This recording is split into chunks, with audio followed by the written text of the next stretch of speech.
অসম প্ৰদেশ কংগ্ৰেছৰ সভাপতি গৌৰৱ গগৈ ডাঙৰীয়াক আজি ৰাতিপুৱা তেওঁ লগ পালে আৰু অল ইণ্ডিয়া কংগ্ৰেছ কমিটিৰ অসমৰ দায়িত্বত থকা সাধাৰণ সম্পাদক জিতেন্দ্ৰ সিং ডাঙৰীয়াক লগ পালে।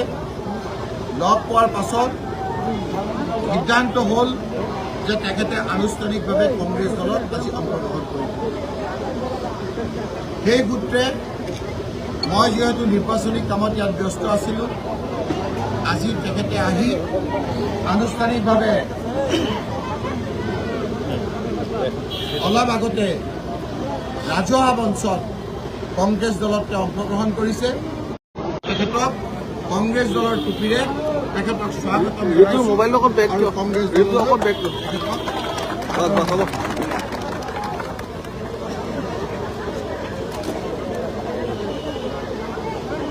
আপোনালোকে যদি পৰিপূৰক প্ৰশ্ন সোধে মোৰ উত্তৰ দিম।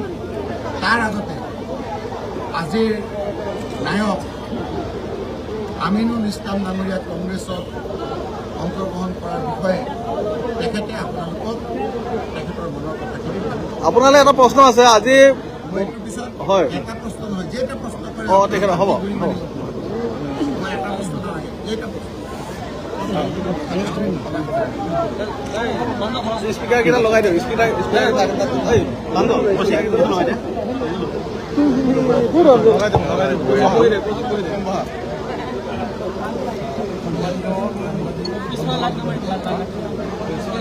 নিশ্চয় জানে 20টা বছৰে মই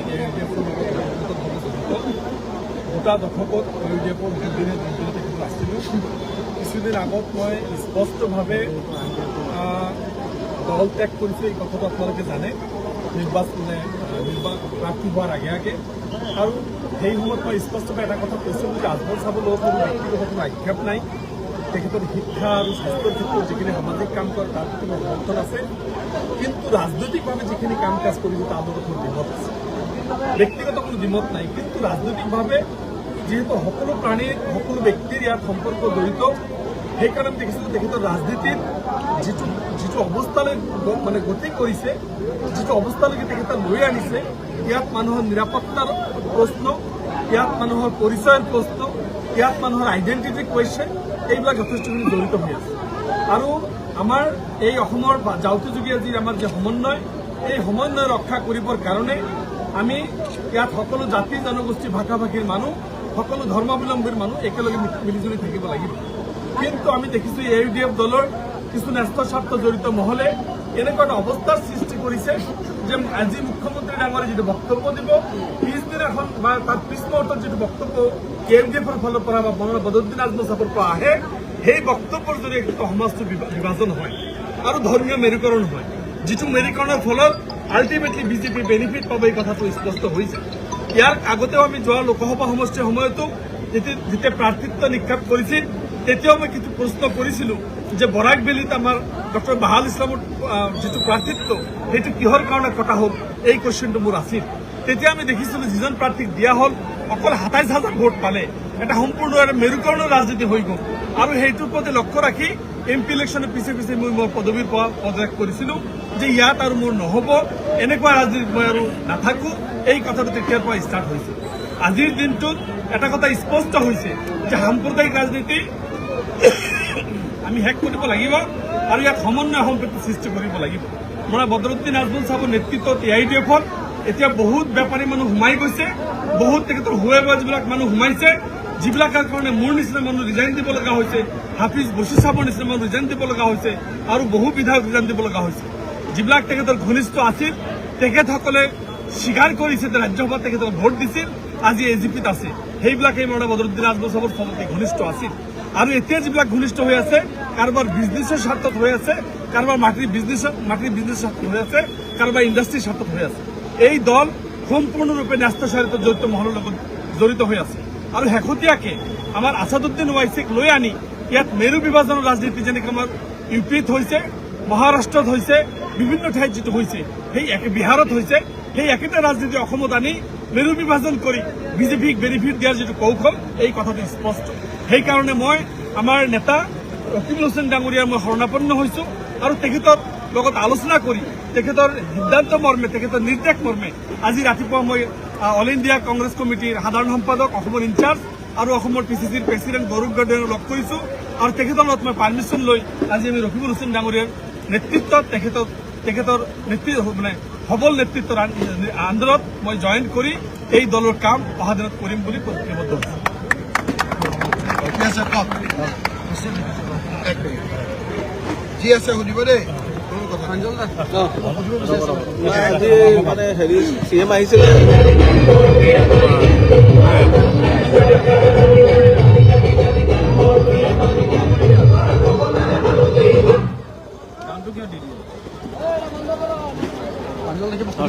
আজি মুখ্যমন্ত্ৰী এখন সভা আছিল ৰহা সমষ্টিত, আপুনি গম পাইছে।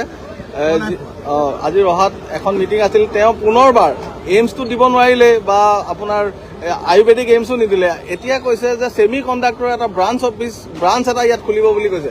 এই সংক্ৰান্তত বহুতে কৈছে ললিপপ বুলি, আপুনি কি কয়? ললিপপ মুখ্যমন্ত্ৰীয়ে ভাঙিব বুলি আপোনালোকৰ এই পেপাৰখন চাওক। বিজেপিয়ে মানুহে দেখোন কৈছে এইকেইটা দিনতে বোলে তেওঁ মুখ্যমন্ত্ৰী ভাঙিব।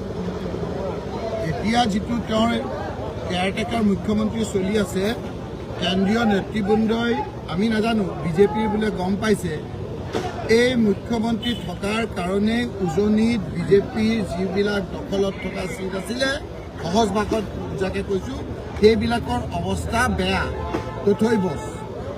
আৰু গৌৰৱ গগৈ ডাঙৰীয়া আৰু বাকী এলায়েন্সখিনিৰ আমি বিভিন্ন ধৰণেৰে ক্ৰমান্বয়ে ৰাইজৰ আস্থা বাঢ়ি যোৱাৰ কাৰণে তেওঁলোকে নিৰ্দেশ দিছে যে হিমন্ত বিশ্ব শৰ্মা ডাঙৰীয়া, তুমি উজনিলৈ যোৱাটো কমোৱা, তুমি কথা বতৰা অলপ মাৰ্জিত কৰা। আৰু সেইকাৰণেই এইকেইটা দিনৰ ভিতৰতে এটা নিৰ্দেশ দিয়াৰ কথা শুনিছোঁ, সঁচা মিছা নাজানো, যে মুখ্যমন্ত্ৰী তুমি অকণমান এইকেইটা দিনৰ ভিতৰতে এৰি দিয়া, বেলেগ এজনক দি পেলাই তেওঁলোকে নিৰ্বাচনী বৈতৰণি পাৰ হ'বৰ কাৰণে এক ব্যৰ্থ চেষ্টা কৰা হ'ব বুলি আমি ভাবিছোঁ। কিন্তু ৰহাৰ কথা যিটো সুধিছে, ৰহাৰ কথাটোৰ লগত মই জড়িত হৈ আছোঁ।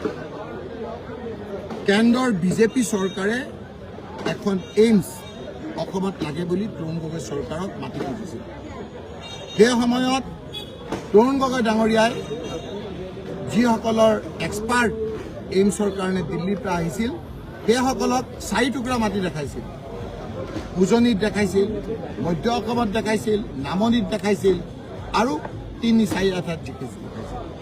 গোটেইখিনি চোৱাৰ পাছত তেওঁলোকে ৰহাৰ এটুকুৰ ঠাই নিৰ্বাচিত কৰিলে।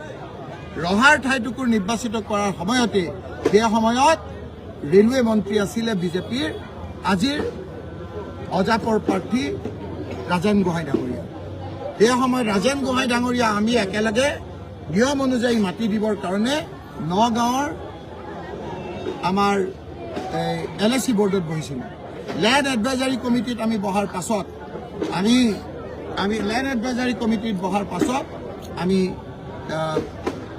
তাত সিদ্ধান্ত লৈছিলোঁ যে এক্সপাৰ্ট কমিটিয়ে য'ত মধ্য অসমত এইমছ থাকে বুলি কৈছিল, আমাৰ ৰাজ্যৰ পৰা চৰকাৰে যিটো প্ৰস্তাৱ দিব লাগে সেই প্ৰস্তাৱটো পঠিয়াব। সকলোৱে ঘোষণা কৰিলে যে মধ্য অসমত এইখন হ'লে উজনিৰ পৰা আৰম্ভ কৰি অৰুণাচলৰ পৰা আৰম্ভ কৰি বিভিন্ন ঠাইৰ মানুহৰ যথেষ্ট উপকৃত হ'ব। কিন্তু এই সময়তে অনাধিকাৰ প্ৰৱেশ কৰিলে হিমন্ত বিশ্ব শৰ্মা ডাঙৰীয়া। কোনো কাৰণ নোহোৱাকৈ হিমন্ত বিশ্ব শৰ্মাই এই এইমছখন উঠাই লৈ গ'ল। ৰহাৰ মানুহসকল ৰাজপথলৈ নামিলে। ৰাজপথলৈ নামাৰ পাছত তেওঁলোকে গণতান্ত্ৰিকভাৱে আন্দোলন কৰিলে আৰু সেই সময়ত হিমন্ত বিশ্ব শৰ্মাৰ নিৰ্দেশত মিণ্টু দেউৰী বুলি এজন ট্ৰাইবেল যুৱকক বুকুত হত্যা বা গুলি মাৰি হত্যা কৰিলে। সেই মিণ্টু দেউৰীৰ পত্নী সৰু সৰু বাচ্চাটোৰ কি অৱস্থা হৈছিল সেই সময়ত যিসকলে তেওঁৰ লগত দেখিছে সেইসকলে আপোনাৰ কথাবিলাক অনুভৱ কৰিব পাৰে। আৰু সেইকাৰণে যোৱাবাৰ বিজেপি জিকিছে, কিন্তু ৰহাত একমাত্ৰ হিমন্ত বিশ্ব শৰ্মাৰ কাৰণেই এই এইমছখনত মৃত্যু দেউৰী বুকুত গুলিয়াই দিয়াৰ কাৰণেই সেই সময়ত আমাৰ কংগ্ৰেছ দলৰ প্ৰাৰ্থী তাৰ পৰা জিকিল। যদিও পিছত হিমন্ত বিশ্ব শৰ্মাৰ পাল্লাত পৰি তেওঁ বিজেপিত গুচি গ'ল, কিন্তু মানুহে কংগ্ৰেছ দলৰ পক্ষে হিমন্ত বিশ্ব শৰ্মাৰ বিৰুদ্ধে অনাস্থা দি তাত মিণ্টু দেউৰী এজন ট্ৰাইবেল যুৱকৰ মৃত্যুৰ প্ৰতিশোধ হিচাপে তাত আপোনাৰ তাত আপোনাৰ এইমছখন হোৱাটো বিচাৰিছিল, তেওঁৰ বুকুত দলিয়াই দিলে। হিমন্ত বিশ্ব শৰ্মাই নিজৰ সমষ্টিলৈ সেইখন লৈ গ'ল। তাৰপিছত নিচুকনি বঁটা হিচাপে ক'লে যে আমাৰ ইয়াত তেনেকুৱা সদৃশ কিবা এখন আজিলৈকে নহ'ল। কিন্তু হ'ল, কি হ'ল? ৰাইজে বেয়া পোৱা ৰহাৰ বুকুত কি দিলে?